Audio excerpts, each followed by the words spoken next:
Welcome to the Kitty Winkles podcast, accompanying our column in Local Women magazine. Today we are talking about something deeply personal and incredibly important, finding your voice and building emotional resilience. Joining me is a very special guest, Megan, who has lived with a stutter and has an inspiring story about managing its impact on her life. Welcome, Megan. Thank you, Jill. Thank you so much. When we created the Heartstrong programme for Kitty Winkles, the core idea was that children need to feel emotionally secure to thrive. We want to build their confidence from the inside out. Your story is such a powerful example of that. We were just chatting before we started about when we met. We actually met at Toastmasters. And not everybody's going to know what Toastmasters is, but it's like an international group where you meet and you practice public speaking. Yep. And that was something I joined to help me with work, but it's something that you joined as a hard thing to do. Yeah. So that, because Megan, you have had or lived with, I would love for you to tell me the correct term to use for that.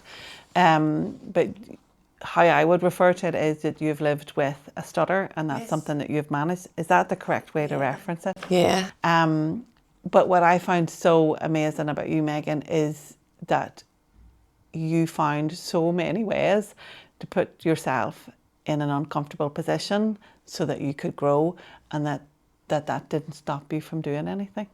Yeah. But there was a time when it wasn't like that, isn't that right? Yeah. So it held me back a lot previously, and then I got to a point where I'd had enough of it.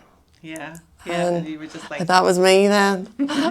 And one of the opportunities I had through Toastmasters was to speak to the support group. That's Remember right. we did that up in the leisure That's right, centre? yes. They were amazing. And is that support group still in action? Yes it is. And what do you call that group? Cookstown Support Group. Cookstown Support Group. McGuire Programme. And that definitely looked at breath work, from what I remember, and the belt process. Yeah.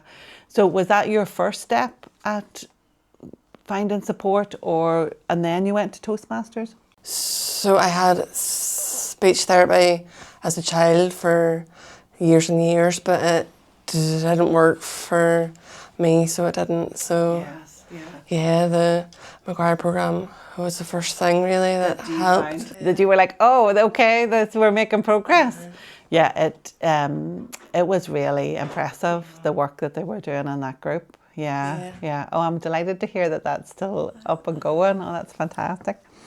Well, Megan, part of our work with Kitty Winkles is we have created this Heartstrong programme, and the core idea was to help children feel emotionally secure to thrive, and we're trying to build their confidence from the inside out.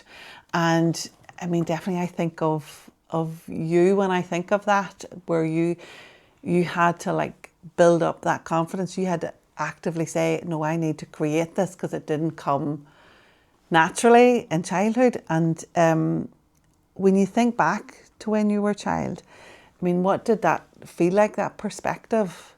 Because it's so difficult for us to think how that was in your shoes, and sometimes we're doing things then that are maybe not as helpful as we think they are. Yeah. Did you have that experience? Yeah, sometimes the whole slow down and all that there, it didn't help me, so it didn't, and it just made me feel as if it was different, that type of way, like, oh, why do I have to slow down, and my friends don't, and all that. And would you say that it impacted your confidence then when you were a child? Yeah, definitely. And were you thinking in school, were there times when you were thinking, oh, I know the answer to that, or I would love to be in the play, or I would love to do that? I think I coped through silence, so I just wouldn't have spoken. But I had things that I could say. I knew the answers, but I just sat there. It's so sad thinking back, do you know that? And was that definitely primary school? Did that follow you into secondary school as well? Yeah. Yeah. And so you feel that people weren't getting the full version? Mm-hmm. When we think about then that step where you wanted to find a support group, was McGuire's programme the first one that you found? Well, at what point did they do the speech therapy? Was that in primary school? Yeah, that was in primary school. But it wasn't right through. No, and it was my speech therapist who said, you know, we've tried everything, but there's this thing here. You could maybe try. So what age did you get involved with McGuire's programme? So I was 17 when I got involved, but I didn't stick at it, so I didn't gel. I fell away for a good few years. But it's not something you just turn up and expect. No. And I didn't realise until I spoke to the group where people were saying, you know, this is tough, I need to step away from this for a bit, or I need to come back in, or I can't get my head in the zone. That is something you have to put your whole body and soul into. And we're not always available to do that at times. But what I love is that you went back. That's even harder to go back the second time. Definitely. How proud are you of yourself that you did? I know, I am very proud. Oh my goodness. And it changed everything. You know, it changed my whole life, my career, everything, yeah. Because then when we met in Toastmasters, you were doing public speaking, and you were getting up and you were making yourself practice and practice and practice. And then, well, what career did you settle on then? So I'm a mental health nurse. Which is amazing. Yeah. And because we're Facebook friends, and when I saw that, I don't mind, that was really emotional when I seen that you had signed up to do your course. And thinking back to little Megan, I think that's something that she would never have dreamed of doing. I know that a wee girl sitting in silence, you know, I'm really proud, so I am. And yeah, I think it's amazing. It's such a good story. And the reason why I wanted you to chat on the podcast today is because there'll be parents out there worried about their little one if they have a stutter that they're living with, and thinking, oh, what's their future going to be like? And this is, you know, life's going to be harder for them. And so it's so lovely to see that it doesn't have to be. And even if the first thing you try doesn't work, that there's hope in that story. Yeah. And also, Megan, I don't know if you would be happy sharing, but for me as a practitioner, I'm thinking, okay, is there something that I definitely should not say? Or is there something that would be useful for me to say? So if I was working with a child who is living with a stutter and managing that, in my head I'm thinking, okay, definitely don't finish their sentence. Although sometimes you really want to, especially if they're suffering. Yeah. But is that right? Is it that you don't finish their sentence, or is it a certain point that you do? What would your advice be? So I think it depends on the person. So for me in primary school, I would have liked other people finishing my sentences because I was suffering so much. Yes, to step in and help out here. You were thinking, you know, throw me a bone. Yeah.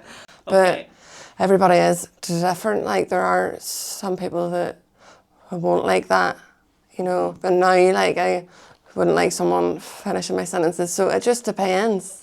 Would it be useful for me to work out a signal with the child that they could do to go, okay, I've had enough of this on my own, step in, that I felt then that I was respecting boundaries? That would be useful. Yeah. Okay. And then for the parents that's watching this, that's maybe going through what your mummy went through, in the worry and everything for you, is there anything you would say to them, any advice you would give, or even comfort for them that, okay, if you're doing this, it'll work out? Or I think just being mindful of your own reactions to them. So trying to not react if the child does stammer, because that can make things worse. Because some people name it, or some people then are like, oh, do you have a stutter? And you're like, I give that away. You know, but still, you don't want it named because it takes away the thought process from how you're trying to manage it, and you that's an extra thing. So not naming it, or like for instance, would your mummy have had a situation where you were in like public or at a family event and somebody asked you a question and she said, oh, she has a stutter or she doesn't talk? Would you have had that? Oh, this is so funny because Mommy, she basically spoke for me, and even now I have to tell her, Mum, it's all right, I can do it now. But yeah, so Mommy would have spoke a lot for me, and I think it's ingrained in her even still because she did it for so many years. God love her. Yeah. And so it's useful to maybe not do that explainer in front of the child then if you are at events or something like that. I think just trying to keep everything as normal as possible to try and help any of the feelings of feeling different, you know, try and not highlight that. And so here you are on a podcast, Megan, which even like a lot of people would even think, oh God, no, like I wouldn't get my husband on a podcast for Love Nor Money. But did you just, and do you see when I asked you, you immediately went, yep. And that's because I think you have this inset, okay, that'll be hard, but that's good. Yeah. I just think that's amazing. And I'm sure you were nervous coming up. I'm nervous every time I drive here to do these. But that you didn't ring to say, no, do you know what, Jill, I'm not coming, or I got a cold. Well, you were thinking it. But that's what I find inspiring, is there's so many people who look for the easy route. But what you want is not on the other side of easy. And you found that because the difference in the life that you live now is night and day. Night and day. Yeah. I just think it's amazing. Like, thank you so much, Jill. I'm really going to take away from this conversation some policy changes that we can make in the nursery, just even to support parents, but to support staff in making it easier. And to not be so hell-bent on trying to fix everything straight away, because your journey was different, and that doesn't mean that it won't get fixed, but you had to be ready. And sometimes that's on the second or third or fourth go, and that's fine too. Yeah, that's so true. Megan, thank you so much for sharing your story. It's a powerful reminder that emotional support and a strong community can change a child's life. The philosophy is the heartbeat of Kittywinkles. We are currently welcoming our founding families to join us from the very beginning. As a founding family, you receive an exclusive 70% discount off 1 month's childcare fees to be used within your first 6 months, and your priority access to our places. We are building a nursery where children are emotionally supported to find their voice. You can register now at kittywinkles.co.uk. Thank you for listening, and thank you again to Megan, and we'll see you next time.